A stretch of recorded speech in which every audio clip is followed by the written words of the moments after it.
Hello everybody and welcome back to the channel for the weekly by-election roundup video. Firstly, thank you everybody who has watched the first of the preview series that we did on Tuesday looking at the Senedd Wales elections. If you haven't yet, please do go and check that out. It's a link up in the top right of the video coming up for you now. Look, I'm really excited about the preview videos. These elections are going to be big and very, very important. So this preview season that's going to last for 6 months or so as we ramp up towards the elections is going to be really, really interesting. So please do go and watch that video. If that sounds like a thing you're interested in, please do hit the subscribe button and the notification bell so you don't miss any of those videos in the future. We'll be looking at the London Borough elections this coming week as part of that preview series.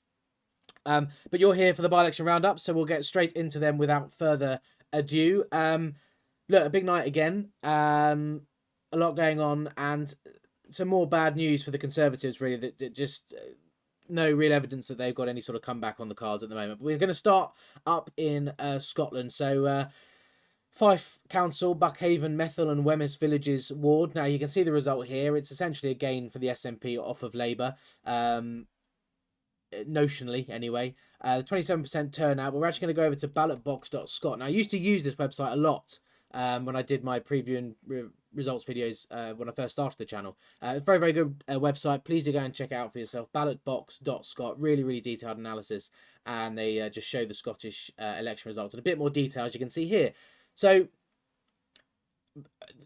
to say, without getting to the weeds of it, the Scottish councils are all elected via a single transferable vote system. So essentially you can list out your preferences of who you want to be elected, 1 through to however many candidates there are. You can vote for everybody, essentially, and your vote will be counted as the stages go through and people get eliminated. I'm not going to go into the details of it now because I haven't got the time, but you can see here that really after the first round of voting, no party really increased all that much. And it kind of falls down a little bit when you've only got one seat up for grabs. But the thing I really wanted to come and look at here was this two-candidate preferred breakdown. Now, look, phenomenal result for Reform in Scotland. It's their highest share of the vote that they've ever got up in Scotland, and that goes for this, the first preferences to start with, where they got about 28% of the vote. I think we'll look at that again in a minute, but the two-candidate preferred just shows us the breakdown of essentially the two top parties. And look, SNP get 50.8% of the vote, very good, strong result for them. But Reform on 32.6% of the vote, essentially, all said and done, is a phenomenal result for them. Very, very strong. And had this been a full council election, this website, ballotbox.scot, says Reform would have won a council seat here in Fife, and Labour would have also won one, the SNP winning the other two. So look, really, really strong result for Reform up in Scotland. That's encouraging for them going into the Scottish elections next year. Obviously, the SNP a long way out ahead, but look, Reform beating Labour very, very comfortably in Scotland, which is not something we've seen all that often. They normally come third, but quite close to Labour. Here, they've kind of battered them. The other thing I just wanted to look at, which is where Reform need to kind of improve in terms of this STV, single transferable vote system, as you can see that not many parties are really listing them as their second preference. So you've got the Conservative Party bar here. So Conservative Party voters, they did put most of their second preferences down for Reform, 20% of them. The SOV voters did the same. They made the Reform Party the second highest. They had a good chunk at 17%. But as you can see, the SNP get pretty much every party's, with the exception of the Conservatives, the bulk of the second preference votes. So that's where the SNP are going to be stronger because they've just got more depth to their vote down the... even the Reform UK voters put the SNP as their second preference more than any other party. So that's interesting to see, isn't it? Look, very, very strong result for Reform there. They got 28.9% of the vote on the first round only, which is a very, very strong result. That beats Labour by 8%. They're down almost 20 points. Really, really bad result for Labour in Fife here. The SNP declined about 5%, which is a fairly mild decline in the SNP vote, as we have seen them come down quite a lot in recent by-elections too. So look, SNP gain, of course, but I think that the big story there is Reform with a very, very strong Scottish result. And we move on, and as you can see on the screen, there's some more good results for Reform. It was another big night for Reform. Gaining across the board in many places. So Fleckney ward in Harborough. Now I thought this would go Conservative or Liberal Democrat. I said last week I did think it would. Look, in the county council election, Harborough went more Lib Dem and Conservative. But look, Reform win. They got 35% of the vote, so not a huge winning share for them there, but by no means as low. There is a lower one coming up. The Conservatives here down 6 points, not bad for them in recent times. The Liberal Democrats stayed at 2%. Pretty much everyone else. Labour down 11, Greens up 6. So there was no other big movers really. Just the Reform coming in, having not stood before in this ward and getting 35% of the vote. Conservatives losing again. Look, this was a solid Conservative ward since at least 2016. If you go back further, it's probably even further back. But for the last 10 years, pretty solidly Conservative until 2023, when the Liberal Democrats won a seat off the Conservatives. And now there are no Conservative councillors in this ward. You know, solid Conservative 10 years ago. Now there are no Tories on this ward in Harborough. And we're going to see more like that as we go through these results. Turnout, I should say, 32%. So decent turnout as well. We've seen these turnouts go up to about 30% in recent weeks. So that's holding true up there in Harborough. Reform winning with 6% of the 6-point margin. Like I said, not a huge winning vote share for them, but obviously first past the post enough. We go to Balderton North and Coddington, Newark and Sherwood Council. 2 Newark and Sherwood seats up for grabs this week, and Reform have won both of them. Starting with Balderton North and Coddington, though, as independent defence, Reform have won. Here they came up to 42% of the vote, a much stronger performance from Reform here in Balderton North. Straight into 42%. The Conservatives actually did increase their vote share by 5%, but not enough to get past Reform. So Reform win with a 5-point margin. Again, slender, but enough. Turnout here down at 25%, so a bit lower, a bit more what we're used to seeing in the past. And this is a similar story in the macro sense as Harborough was. A solid Conservative ward until 2023. It's exactly the same as Harborough. And then again, now no Conservatives in this ward either. So the same story for the Conservatives. They're just disappearing. They're getting squeezed out across the map, and that's not the last of these stories either. Because as we go to Castle Ward, same council, Newark and Sherwood, again independent defence, again a Reform win. Here they won with 29% of the votes. That is a very low vote share to be winning with. A majority of just 1.6 points, so it was very, very close. Turnout again around the 25% mark here.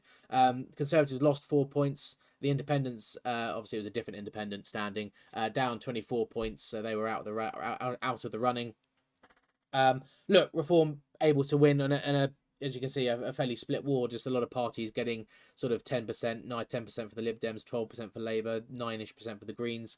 That sort of splitting of the vote amongst 4 parties there allowed Reform to win with a low vote share of the vote in Castle. And to sound like a broken record, it is pretty much the same story. The Castle ward has been Conservative control. Only 1 seat in Castle ward, but it's been Conservative since the early 2000s when I looked. Lost to an independent in 2023 and now to Reform. So again, no Conservatives in Castle. And in all fairness, they were fairly close to winning this, even though they had a low share of the vote. Such was the result, but Reform gain again. So we go to South Derbyshire next, Seals ward. Now I said Reform may well do well here. It's a Labour defence in South Derbyshire Council. It's an independent gain. Won very convincingly, 31.5-point margin of victory, 30% turnout as well. Look, they got 55% of the vote, well, nearly 56% of the vote actually. So look, not much point looking at anybody else really. That's an astonishing result. Very, very strong. I looked up this chap. He is a localist. Lives in the area. Moved in fairly recently. He's advocating protection of green spaces, natural spaces in the local area, and he's an architect or has a history in architecture, and he's passionate about planning things as well in the local area. So he seems like a genuinely interested local person in the running of his council. So I think this is a good result actually. It's quite nice when these people win. He's not focusing on geopolitical conflicts elsewhere in the world. He is very much focused on Seals and South Derbyshire by the looks of what I read about him. So look, good result for the Independents. Not too much to say. The Reform did do pretty well, coming at 24% of the vote there with a clear second place, but the Independent miles and miles ahead. And this is actually an independent ward. The other councillor is also an independent, so clearly the people of Seals have had enough of party politics, which is fair enough. Okay, we move on to the last few then. Lingfield and Crowhurst ward in Tandridge. Again, Tandridge is another council where there was 2 up for grabs this week. There's been a lot of vacancies in Tandridge, actually. We've covered that in the last few weeks. So localists were defending in Lingfield, and the localists held on. I did think that they would. Again, similar to what we just said about Seals, Tandridge Council is a fairly localist / independent focused part of the country. They got 38% of the vote. They increased their vote share slightly by 3 points. Again, look, Reform coming in second place, 27% of the vote, clearly in second place. Look, it's interesting. We're gonna look at it with the other Tandridge ward as well. But this council was solidly Conservative 10 years ago. They had 30 councillors, I think it was, and now there's only five Conservative councillors in Tandridge. So they've been wiped out down here. The Independents and the Localists are the largest party or largest grouping on this council, which is why I thought the Localists would probably win again, as they have. But look, it's a strong showing from Reform in Surrey. We've seen that in the last few weeks. And as we move down to Westway ward, also in Tandridge, Conservative defence, they've lost to the Liberal Democrats, which is why they're now down to 5 councillors on this council. Look, Liberal Democrats with a very strong result. They actually declined their vote share slightly, 42% of the vote, but very strong. But Reform clearly in second place, 33%. And that goes to say that Reform are the opposition to the Liberal Democrats in Surrey, basically. If you go back even, 3 years ago, 4 years ago, 5 years ago, the Conservatives had Surrey locked up. It was a Conservative heartland. Now the Liberal Democrats very much are in that position. It's very strong territory for them. But the Conservatives aren't even the runners-up. They're not the challengers. They're not the opposition to the Liberal Democrats in Surrey and other parts of the country like it, by the way. Reform are, and the Conservatives are just being totally squeezed out across the board. They're not even coming in runner-up. This ward goes without saying, obviously solidly Conservative. Liberal Democrats now have all 3 of the seats in Westway, Conservatives with none. So look, just on the macro level, on the big picture level, it's not getting better for the Conservatives. It isn't getting better. There is no bounce. There is no recovery in sight. They are just slowly but surely withering on the vine. Yeah, what more can we say? I've said it to death. The Conservative Party is finished. There you go. Right, West Devon Council. There was the last one for the 6th, although there was 2 on the 4th, which we're going to have a look at in a minute. So Oakhampton South Ward, look, I said the Liberal Democrats would win this. Greens were defending. They didn't actually stand here for re-election. Liberal Democrats got 57.1% of the vote, so similar to the Independent up in Derbyshire. Really, not really much point looking at the others. Look, I said it would probably be a Liberal Democrat win. The only spanner in the works would have been the Independent. It very much depends on the candidate, but not here, clearly. And I thought if the Independent wasn't going to challenge, then I didn't think the Conservatives would. So Liberal Democrats win in Devon again. I'm not surprised. Very, very strong part of the country for them. It is strong for Reform too, but Reform weren't standing. And actually, in recent weeks at least, the Liberal Democrats have had the edge on Reform in these local council by-elections down that part of the country as well. So no surprise there. Astonishing victory for the Liberal Democrats, 33 points, 22% turnout, so lowish again down there in Devon. Right. So the last 2 then, these were held on the 4th, which was a Tuesday. I don't know why that was. Lanehead Ward and Queensgate Ward in Burnley. And look, we haven't spoken much about Labour. They haven't really featured much in this episode, but here they do, and herein lies a big, big problem for Labour. Well, one of the big, big problems that they have. We know they're bleeding votes to Reform. We know they're actually losing votes to the Liberal Democrats in some places as well. We know that they're going to be losing votes to the Greens probably in London and city areas, urban areas as well. Here's where they have another big, huge problem. So Lanehead Ward and Queensgate Ward in Burnley. Now, these are actually fairly diverse wards for what you can get in Burnley. I had a look at this, and one of the wards in Burnley is almost 80% Asian population. These 2, Lanehead is a 25% Muslim ward, and Queensgate is a 38% Muslim ward. So that's a decent share of the electorate. The 2 winners, these 2 independents who have won, Musharraf Parvez and Shiraz Ahmed. Now, I looked them up, like I looked up the independent in Derbyshire. I couldn't find out anything about them. I couldn't find out what they were campaigning on or anything like that. There's no statement from them on who can I vote for. So I'm assuming they're running on a pro-Gaza / Islamist Muslim ticket, basically.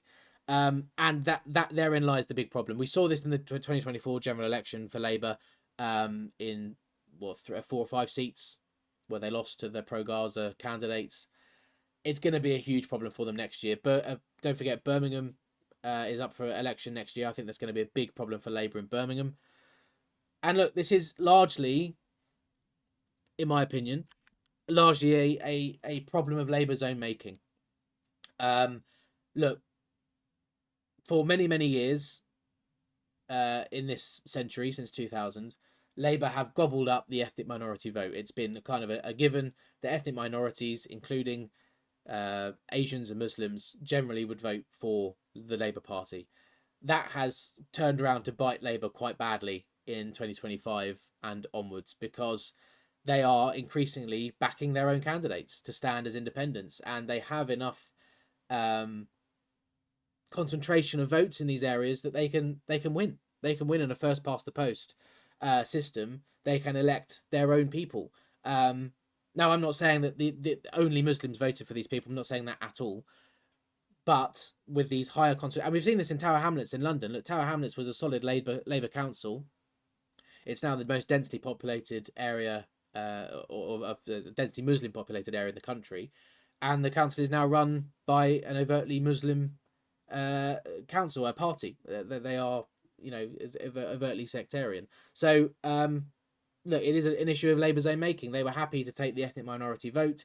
They took it for granted, thinking that was theirs, locked up, and it's not. It's not been, and it's come to bite. So Labour have lost both of these seats in Burnley. Burnley, of course, itself was a Labour council for a long time. Now it's run by these independents, or a coalition of independents. So look, you can see. Let's go through the quickly. I've gone on a bit of a tangent there, but 34% turnout up in Lanehead is pretty good. 27% in Queensgate. 44% of the votes in Lanehead for the Independent. Reform in second place, 32%. So a fairly strong result for Reform in Lanehead, but not enough to win. As a 12-point margin of victory for the Independent there. And in Queensgate, actually a slight reduction on the vote share, down to 55% of the vote. So again, this was for a second seat. So the Independents won the first seat in the 2024 election. This was for the second seat where Labour won, even though they had 20% of the vote compared to 69% of the vote for the Independents previously. And again, 55% of the vote, not really much point looking elsewhere, but you can see Reform 19.7%, Labour 10%. So Reform beating Labour in both of these wards. So not only, as we just spoke about, the Conservatives being squeezed out in these wards where there is probably a bit of cultural tension, Labour being squeezed out. They're not even getting runners up in their own wards that they're defending in. So look, interesting results. Big problems for Labour. I've said before, they've got the Reform problem on the right, they've got the Green problem on the left, they've got the Liberal Democrat problem in the middle classes, and they've got the Independent pro-Gaza Islamist problem on the left, I suppose, if you're going to put it on a spectrum, but it's much more of a cultural thing. So that's the results for this week. A good week for Reform here. Bad week for the two main parties again. We're going to have a quick look at the elections coming up next week. All right, then, just to finish off. So next week we've got 5, I think it was, I counted. So a quiet week compared to what we've had in the last couple of weeks. Wind sheet ward in Canterbury. This will be quite interesting. So you can see a very close result previously between the Liberal Democrats and the Labour Party. Liberal Democrats are defending. I would suspect the Liberal Democrats will win, but Reform are standing. Reform are doing quite well in Canterbury. They are projected to win the Canterbury seat for Parliament.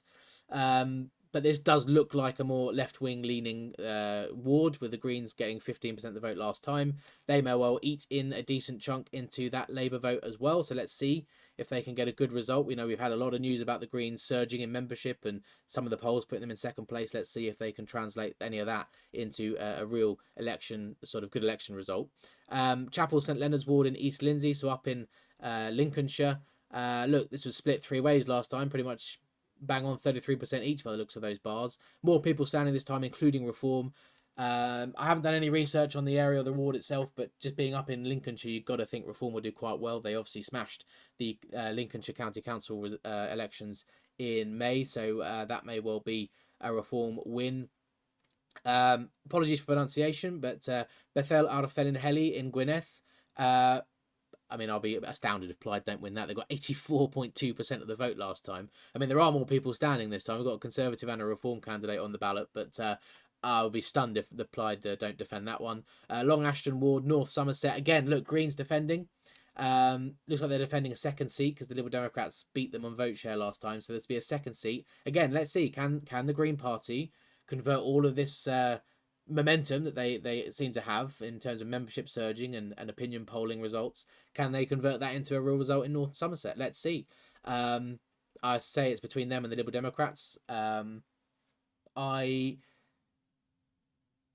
It's interesting. I don't know. I have a feeling the Liberal Democrats might win, which would put a bit of a pin in this Green momentum. But I think the Greens may well. Wouldn't write them off. But the Liberal Democrats are very, very strong in Somerset. So that'll be interesting. Last one for next week is going to be Ridgeway Ward in the Vale of Whitehorse over in Oxfordshire. This will be a Liberal Democrat win. Look, there was only two parties standing last time, so they may not win 58% of the vote, but they'll win in Oxfordshire. The Conservatives will have probably a large vote share decline, I imagine, from 42%. I think that'll be quite a big decline for them. The Greens may well do well here too. The Greens are not too bad in Oxfordshire, although they're more in Oxford itself rather than the county wide. But yeah, I think I'm pretty sure Ridgeway will be a Liberal Democrat win. So we will tune in next week to see the results of all those. I'll do my best to get a video out on Friday, but again, it is work depending, so it may well be Saturday again. Thank you everybody for watching. Please do make sure that you have subscribed to the channel, hit the notification bell. We've got this preview series, like I mentioned at the start, is ongoing, and we're going to be in London this week. I'll try and get it out for Tuesday again, but I'm not going to guarantee that. Very, very exciting. Thank you everybody for watching. Please do give the video a like, get involved in the comments with your thoughts as always. Thank you very much for watching, and I will see you on the next one.